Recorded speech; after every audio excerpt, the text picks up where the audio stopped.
മെയ്ദിനെ ആ ചെറിയ സ്പാനർ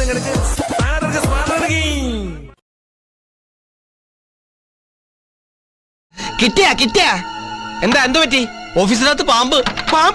ഇഴഞ്ഞെടുക്കുന്ന പാമ്പ് ഭീതിയിൽ കേരളം. വിവിധയിടങ്ങളിൽ നിന്ന് ഇന്നും പല ഇനം പാമ്പുകളെ പിടികൂടി.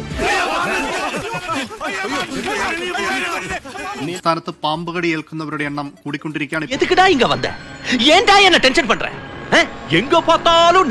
എന്നോട് പോകാനല്ലേ പറഞ്ഞത്? ഞാൻ പോകൂലെന്നാലും ഞാൻ ആദ്യം കോഴിക്കോട് കുറ്റിയാടിലെ വീട്ടിനുള്ളിൽ നിന്ന് 5 പാമ്പുകളെ പിടികൂടുന്ന ഒരു വാർത്ത ഇപ്പോൾ വരുന്നു. ശംഖുവരൈ ഇനത്തിൽപ്പെട്ട പാമ്പുകളെയാണ് പിടികൂടിയത്. അയ്യോ പാമ്പ് പാമ്പ് പാമ്പ് അയ്യോ പാമ്പ്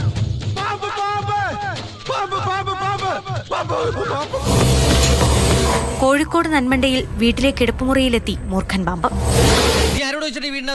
വീടിനകത്തല്ലോ കയറിയത്, ഞാൻ ഈ ബക്കറ്റിനകത്തല്ലേ കയറി. അങ്കമാലി അയ്യമ്പുഴ ചുള്ളിയിൽ മലമ്പാമ്പിനെ പിടികൂടി. കണ്ണമ്പുഴ സ്വദേശിയായ ഫ്രാൻസിസിന്റെ വീട്ടിൽ നിന്ന് ഇന്നലെ രാത്രിയാണ് വനംവകുപ്പ് ഉദ്യോഗസ്ഥർ പാമ്പിനെ പിടികൂടിയത്.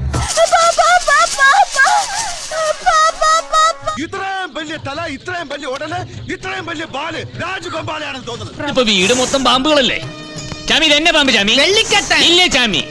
പരേഡിന്റെ പോലീസുകാർക്കിടയിലേക്ക് ഒരു ചേര വന്നു വീണിരിക്കുന്നു. തിരുവനന്തപുരം തൈക്കാട് പോലീസ് ട്രെയിനിങ് കോളേജിലാണ് അപ്രതീക്ഷിതമായ ഈ അതിഥി എത്തിയത്. ഒരിടത്തും രക്ഷയില്ല.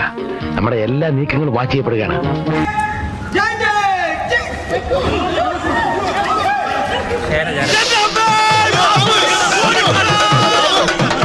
അല്ല, നാമം എന്താണെന്നും ഉണ്ടായിരിക്കുന്നത്? ഇപ്പോഴും എന്റെ ഞെട്ടല് മാറിയിട്ടില്ല വൈദ്യരെ.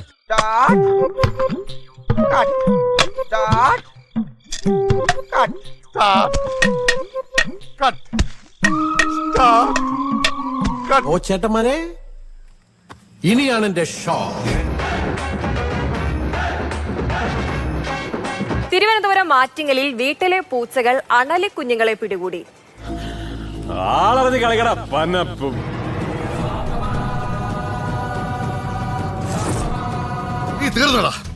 നീ തീർന്നു. ഒരു പുരയിടത്ത് നിന്ന് ഇറങ്ങി വന്ന അണലി കുഞ്ഞുങ്ങളെ നമ്മുടെ പൂച്ച സാറ് പാതി ഉയരാക്കിയിട്ട് കുറെ എണ്ണത്തിനെ കൊന്നു. ഒന്ന് പോവാടാ മരമാക്കി, പോയി തരത്തി പോയി കളിക്കടാ.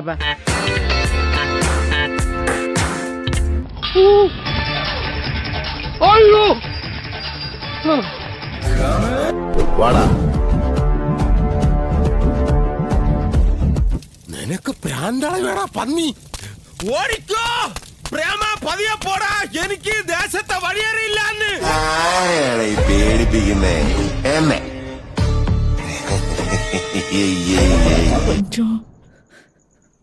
ഇതോட നിർത്തിക്കலாம்ல. ரொம்ப தூரம் போயிட்ட.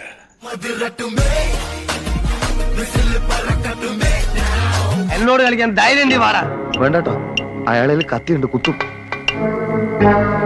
തന്നോട് കളിക്കാൻ ഞാനുണ്ട്.